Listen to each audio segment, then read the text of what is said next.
తాకట్లో ఉన్న మీ బంగారాన్ని విడిపించి ఆ రోజు ఆన్లైన్ రేటుకి కొంటాం. Sharma gold company. నమస్కారం, వెల్కమ్ టు సుమన్ టీవీ. నేను గీతాంజలి. ప్రస్తుతం మనతో పాటు శ్రీ శ్రీ శ్రీ ఆనంద శివకామేశ్వరి సన్నిధానం పీఠాధిపతులు శ్రీ శ్రీ శివకామేశ్వరి ఆనందమయ్య అమ్మ ఉన్నారు.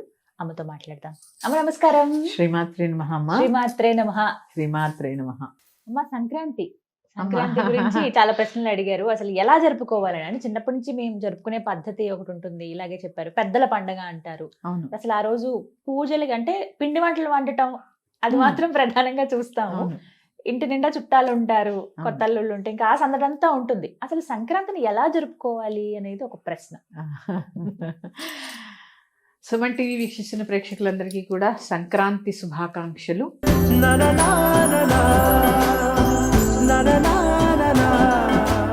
సంక్రాంతి ఆ పేరులోనే చూడండి, కొత్త కాంతి. సూర్యుడు భూమికి దగ్గరగా వచ్చేటటువంటి మాసం ఇది. మాసాలు మొదలవుతాయి ఇక్కడి నుంచి. మాఘమాసం వేడి తీవ్రత పెరుగుతుంది, ఎండ చుర్రుమంటుంది. ఎలా ఉంటుందంటే ఏమో పొద్దునంతా చలి ఉంటుంది, పొద్దెక్కే కొద్ది ఎండ చుర్రుమంటుంది. అంటే కొంచెము మొన్న అప్పటి వరకు కూడా సాయంత్రం తొందరగా చీకటి అయిపోతుంది, ఇక్కడి నుంచి కొద్దిగా పొద్దు నిలుస్తూ ఉంటుంది. ఇక సూర్యుడు మకర రాశిలోకి ప్రవేశించేటటువంటి కాలాన్ని మకర సంక్రాంతి అని పిలుస్తూ ఉంటారు. ఈ మకర సంక్రాంతి చాలా ప్రత్యేకత సంతరించుకుంటూ ఉన్నది. ముఖ్యంగా చెప్పేటటువంటిది నదీ స్నానం. సంక్రమణ సమయంలో కొన్ని సంక్రమణాలు ఉన్నాయన్నమా. కర్కాటక సంక్రమణం అని, ఇట్లా మకర సంక్రమణం అని, ఇట్లాంటి కాలాలలో నదీ స్నానాలు, జీవనదిలో స్నానం చేస్తే చాలా పుణ్యం.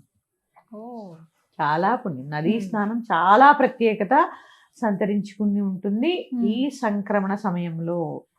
ఇక్కడి నుంచి అన్ని స్నానాలే. ఈ సంక్రమణం అయిపోయిన తర్వాత మళ్ళీ మాఘమాసం వస్తుంది కదా, ఈ స్నానం చాలా ప్రత్యేకతని సంతరించుకుని ఉంటుంది.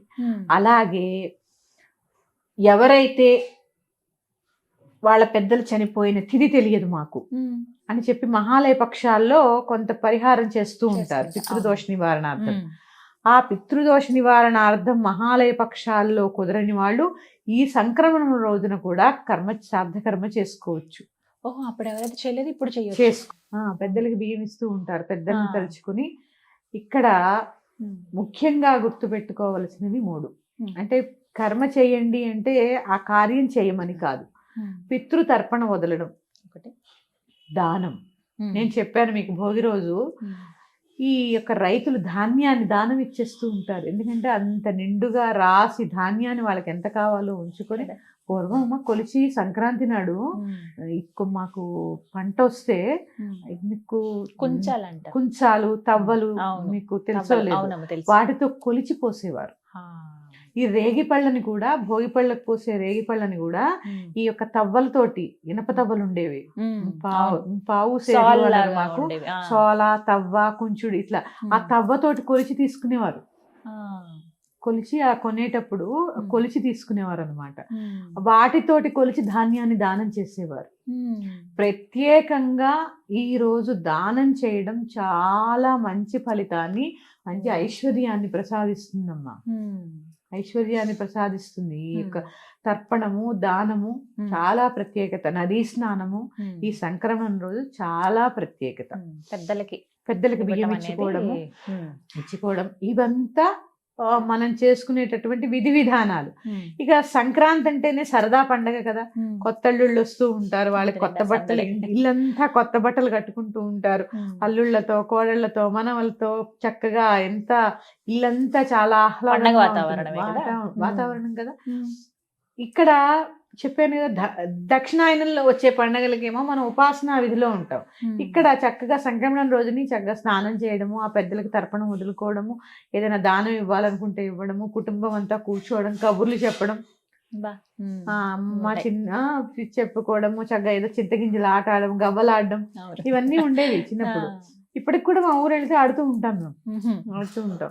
ఆ పిల్లలంతా కూర్చోవడము, చక్కగా ఏదో ఒకటి ఆ కుటుంబం అంతా కలిసి ఒక ఆహ్లాదకరమైనటువంటి వాతావరణంలో ఉంటుంది సంక్రాంతి పండగ. అందుకే దీన్ని పెద్ద పండగ అంటారు, పెద్ద పండగ అంటూ ఉంటారు. మొత్తం అన్ని పండగల్లోకి సంక్రాంతి పెద్ద పండగ.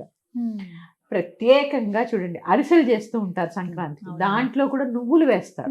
నువ్వులు అసలు. ఈ 3 రోజులు చూడండి, భోగి రోజేమో నువ్వు పిండితో స్నానం చేస్తారు.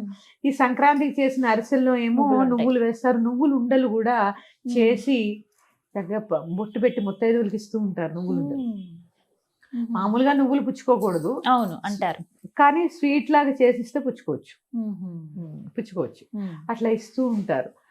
తర్వాత నదీ స్నానం, తర్వాత దానం, తర్పణం, వీటన్నిటికి కన్నా ముందు సంక్రాంతి రోజు చాలా మంది అనుకుంటారు ఏమీ పూజ చేయక్కర్లేదు అనుకుంటారు. అంటే వండిన పదార్థాలని నివేదన చేస్తారు ఇక్కడ వరకు మాత్రమే. అంటే ఇంట్లో ఎలా అయితే ప్రతినిత్యం పూజ చేసుకుంటారో అలా మాత్రమే చేస్తారమ్మా. ఈ రోజు చేసేటటువంటి రుద్రాభిషేకం అంటే శివాభిషేకము చక్కటి ఐశ్వర్యాన్ని ప్రసాదిస్తూ ఉంటుంది. మకర సంక్రమణం రోజు ఎవరైతే ఆవు నేతితో శివుడికి అభిషేకం చేస్తారో చక్కటి ఐశ్వర్యాన్ని ప్రసాదిస్తాడు శివుడు. ఐశ్వర్యప్రదాతమ్మ శివుడు. చెప్పాను కదా, సంక్రమణం అనేది ఈ రోజు కొంత ఉత్తరాయణ పుణ్యకాలం మొదలు, దాని పేరే పుణ్యకాలం. ఎవరైతే ఈ ఉత్తరాయణ పుణ్యకాలంలో చక్కగా ఇక్కడి నుంచి చూడండి స్తోత్రాలు, పారాయణలు, యజ్ఞయాగాది క్రతువులు, అంటే భగవంతుడు దేవతలంతా కూడా నిద్ర మేలుకున్నటువంటి సమయం కదా, మెలకువగా ఉన్నటువంటి సమయం. మనకి 6 నెలలు ఇప్పుడు 2 కాలాల కింద విభజిస్తే దక్షిణాయనం, ఉత్తరాయణం. ఆయనము అంటే ప్రయాణం, సూర్యుడు దక్షిణానికి ప్రయాణం, ఇటు ఉత్తరానికి ప్రయాణం. దక్షిణాయన ప్రయాణంలో ఏంటి, నిద్రిస్తూ ఉంటారు దేవతలంతా కూడా, అందుకని ఉపాసనా కాలంలో ఉంటాం మనం అంతా కూడా. ఇప్పుడేమో మెలకువగా ఉండేటటువంటి కాలం, ఇప్పుడంతా కూడా స్తోత్ర పారాయణలు, చక్కగా చూడండి ప్రతిష్టలు, ఇందాక చెప్పాను నేను. ఇట్లాంటి కార్యక్రమాల ద్వారా భగవంతుడి యొక్క కృపకి చాలా పాత్రలు అవుతూ ఉంటాం ఈ ఉత్తరాయణ పుణ్యకాలంలో. ఇప్పుడు వచ్చేటటువంటివి కూడా చూడండి, ఇప్పుడు సంక్రాంతి, మాఘమాసం మాఘ స్నానాలు, తర్వాత చైత్రమాసం చైత్ర నవరాత్రులు, ఇట్లా శ్రీరామనవమి, ఇట్లా అంటే అన్ని కూడా ఉత్తరాయణ పుణ్యకాలం ఇదంతా కూడా. ఇక్కడ చాలా విశేషమైనటువంటిది శివాభిషేకం. ఎప్పుడు చేయమంటారు? ఉదయమే చక్కగా మీకు మీ ఇంటికి బ్రాహ్మడు వచ్చి చేయించుకుంటే చక్కగా ఇంట్లో రుద్రాభిషేకం చేసుకోండి. లేదా ఏదైనా శివాలయానికి వెళ్ళి ఆ శివుడి మీద కాసి నీళ్లు పోసి, లేదా దేవాలయంలో అయినా అభిషేకం చేయించుకునండి. చక్కటి ఫలితాన్ని పొందుతారమ్మా. ఆయుష్, ఆరోగ్యము, ఐశ్వర్యాన్ని కూడా ప్రసాదిస్తాడు శివుడు. ఎందుకంటే జగత్పిత కదా, పిల్లల యోగక్షేమాలు చూస్తూ ఉంటాడు కాబట్టి చక్కటి ఈతి బాధలు తగ్గుతాయమ్మా. దానివల్ల చాలా చక్కటి ఫలితం ఉంటుంది. సంక్రమణం రోజు కనుక శివాభిషేకం 1 సంవత్సరం చేసి చూడండి, చాలా మార్పు వస్తుంది జీవితంలో. ఇది సంక్రాంతి విశేషాలు. ఖచ్చితంగా నేను అప్పుడు చెప్పినా, ఏ పండక్కి చెప్పినా వాగ్వాదాలు కూడదు. పండగ అంటే పండగ వాతావరణమే. 4 ఉన్నప్పుడు 4 విధాలుగా ఉంటుంది, సర్దుకుపోవాలి తప్ప పండగ వాతావరణంలో ఘర్షణలు కానీ ఏడుపు కానీ రాకూడదు. ఇదైతే మాత్రం ఖచ్చితంగా ప్రతి ఇంటా పాటించాలమ్మా. ధాన్యలక్ష్మి ఇంటికి వచ్చే కాలం ఇదంతా కదా, ఎంత లక్ష్మీప్రదంగా కళకళలాడుతూ ఉంటాయి. ముంగిళ్ళు ముగ్గులతోటి, తోరణాలతోటి, రకరకాల రంగులు వేసినటువంటి రంగవల్లుతోటి ఎంత కళకళలాడుతూ ఉంటాయి, ఆవు పేడతోటి. ఇలాంటి కాలంలో చక్కగా పండక్కి వచ్చి సంతోషంగా ఉండండి తప్ప కలహించుకోవడము, ఏడవడము ఖచ్చితంగా కూడని పనే. ఎందుకంటే అందరూ చాలా మందికి అపోహ ఉంటుంది, జనవరి 1 నాడు ఏదైనా చేస్తే సంవత్సరం అంతా చేస్తాము అని చెప్పి ఇదో అపోహ ఉంటుంది. మనకు అలాగే ఉగాదికి ఎలా అయితే అలా ఉంటామో ఈ సంక్రమణ కాలాల్లో కూడా అలాగే ఉండాలమ్మా. అస్సలు కంటితెడ పెట్టడం కానీ, వాగ్వాదాలు చేసుకోవడం కానీ కూడదు. ఇది ఖచ్చితంగా పాటించవలసిన రోజు. ఆ తర్వాత చిరుగులేనటువంటి వస్త్రాలనే ధరించాలి. అవి కొత్తవే అవనక్కర్లేదు, ఉతికి ఆరేసినటువంటివైనా కూడా చిరుగులేని వస్త్రాలని మాత్రమే ధరించాలి. ఏ పండగ అయినా కూడా ఇది నియమం గుర్తుపెట్టుకోవాలి. అలాగే ఏదైనా పారాయణ, ఉత్తరాయణ పుణ్యకాలం మొదలు కదమ్మా, ఆ రోజు ఏదైనా పారాయణ, లలితా సహస్రం కానీ, విష్ణు సహస్రం కానీ, ఆదిత్య హృదయం కానీ, ఇట్లా మనకి ఏది ఇష్టమైతే ఆ యొక్క పారాయణ కూడా మంచి ఫలితాన్ని ఇస్తుంది. ఇది సంక్రమణం, సంక్రాంతి, మకర సంక్రాంతి. ఇక్కడ మనకి తెలంగాణలో అలైబల్లై చేసుకుంటారు ఈ సంక్రాంతికి. అంటే ఇక్కడ ఏంటి అంటే సన్నిహితులంతా కూడా కలవడం, స్నేహితులంతా కూడా కలవడం. అందుకే చూడండి కనుమ నాడు రథం ముగ్గేస్తే ఇంటింటికి వెళ్ళి ఇలా కలుపుకుంటూ కలుపుకుంటూ వెళ్తారు. వెళ్తారు. అంటే ప్రతి ఒక్కరిని కలుపుకొని ఆనందంగా ఉండేటటువంటి పండగ ఈ సంక్రాంతి. అందుకని ఆనందంగా ఉండండి, అనవసరమైన గొడవలకి వెళ్ళండి, సంతోషంగా ఉత్సాహంగా ఈ పండగని జరుపుకోండి. ముఖ్యంగా ప్రమాదం లేకుండా గాలిపటాలు ఎగరేయడం, ఇది ఇది మన యొక్క తెలుగు సాంప్రదాయం అయితే కాదనే చెప్పాలి. గాలిపటాలు ఎగరేయడం, ఈ మాంజాలు వస్తున్నాయమ్మా, దానివల్ల మెడలు కోసుకుపోవడం, ముఖ్యంగా పక్షులు పాపం ఎంత ఇబ్బంది పడుతున్నాయి. అందుకని తగు జాగ్రత్తలు తీసుకొని చక్కగా నేను పర్సనల్గా ఎక్స్పీరియన్స్ అయ్యాను ఈ మాంజాలు. మేము మా వారు, మా అక్క బావగారు బెంగళూరు నుంచి వచ్చారు. మా బావగారు వెళ్ళిపోతున్నారు ఆ రోజు. ట్రైన్ ఎక్కించడానికి కాచిగూడ వెళ్తే ఆ సంక్రాంతి రోజమ్మా ఒక మాంజా తెగి మా వారికి ఇక్కడ కూసిపోయింది. ఇక్కడ కొంచెం కింద కట్టయి ఉంటే ఆ రోజు ఎంత ప్రమాదం జరిగి ఉండేదో. అందుకే నేను కనపడిన వాళ్ళకల్లా చెప్తాను, చాలా జాగ్రత్తగా ఉండండి, చాలా జాగ్రత్తగా ఉండండి. పిల్లలు ఉన్నారు చూసుకోండి, పక్షులు ఉన్నాయి చూసుకోండి. అందుకని చాలా జాగ్రత్తగా ఈ గాలిపటాలు ఎగరేయడం, పైగా మేళ్ళు ఎక్కుతూ ఉంటారు, పరిగెట్టేస్తూ ఉంటారు, పిల్లలు చేతికిస్తూ ఉంటారు, వాళ్ళ చేతులు కోసుకుపోతూ ఉంటాయి.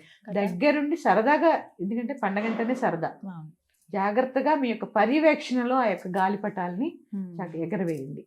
ఇది ఒక సూచనే అనుకోండి. అంతే కదా, జాగ్రత్తగా ఉండాలి. హాని చేయకూడదు కదా. పక్షులమ్మా, అసలు పిచ్చుకలు అయితే ఎన్ని పిచ్చుకలు చచ్చిపోతాయో ఈ గాలిపటాలు ఎగరేయడం. అసలు కనపడవు కదమ్మా, ఇంత ఉంటుంది ఆ పిచ్చుక ప్రాణం అంటారు. ఆ మాంజాలు కూడా కళ్ళకి కనపడవు అసలు. ఇలా అయితే అది ఎక్కడుందో కూడా అర్థం కాదు. అందుకని చాలా జాగ్రత్తగా ఈ గాలిపటాలు కూడా ఎగరేయండి.